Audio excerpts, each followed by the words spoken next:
Merhaba arkadaşlar. Asili Santi kentine gelen herkesin mutlaka boydan boya yürüdüğü en önemli yer şehrin ana caddesi. Bu cadde Güney Limanı'na başlayarak şehrin merkezine kadar uzanmakta. Açılan bölümü 225 metre, toplam uzunluğu da yaklaşık 500 metreye ulaşmakta.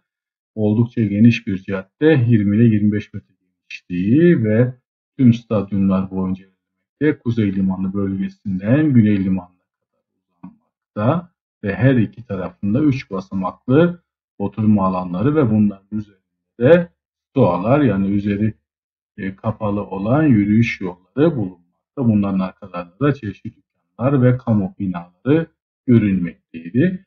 Şu anda görülen bu bölgedeki onurlandırma yazıtlarının çoğu son dönemde Doğu ve Bizans döneminde yapılan taşımalar sonucu devşirmeyle buralara taşınmıştır. Kentin farklı noktalarından yine yapılan ilk kazılarda Pelos buranın stadyum olduğunu zannetmiştir bu basamaklardan dolayı. Ancak bir cadde olduğu tamamen açığa çıkarılmasıyla anlaşılmış durumda.